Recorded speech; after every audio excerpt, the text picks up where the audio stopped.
Welcome once again, loyal listeners, to the best podcast on this side of the microcosmos. Welcome to another episode of A Closer Look, the only show that reaches beyond the conventional limitations of physics to bring you the hard-hitting answers you're looking for.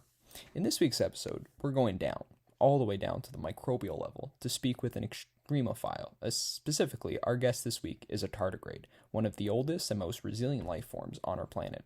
Tardigrades are endlessly fascinating, but what are they, and how can these almost superhuman little guys survive in the vacuum of space? All this and more will be answered in this episode, so without further ado, let's meet our guest.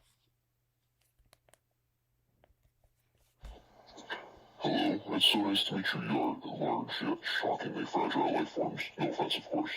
As you already said, I am a tardigrade. While you humans have probably never met one of my kind before, you better believe we're everywhere. We've existed on this planet way longer than you guys have. 500 million years, to be exact, not bragging, and can be found in just about every environment imaginable.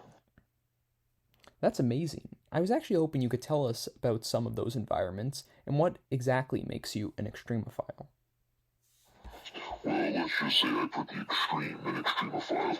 In all seriousness, though, what makes me an extremophile is my ability to survive in just about any conditions. Saltwater, freshwater, freezing, scorching, you name it, even the vacuum of space. If there's an environment I can get to, you better believe I can survive in it.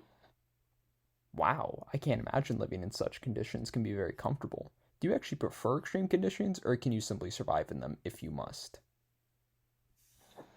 Well, extreme environments are pretty natural to me. I do function best if I've got even a bit of oxygen and moving water.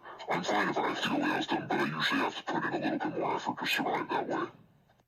Oh, interesting. Can you expand on that and maybe tell us a bit more about what makes you physically capable of enduring such extreme conditions? Gladly. Well, it all comes down to my awesome metabolism. In extreme environments, I can pause my metabolism and place myself in a near-death state.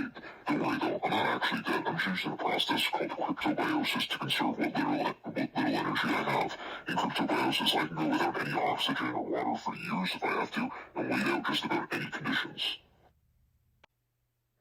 Incredible. Well, since you brought it up before I could, I was hoping we could talk a bit about the subject space. With such immense resiliency as to survive in space itself, it makes me wonder what else life may be capable of enduring. So how might, in your opinion, your unique physiology shed light on the possibility of life beyond Earth? Well, it opens the door to endless possibilities. I think you humans look at life through such a narrow lens. My existence proves that life can exist in environments conventionalists that tells us should be uninhabitable. Heck, I can even survive the vacuum of space and ultraviolet radiation.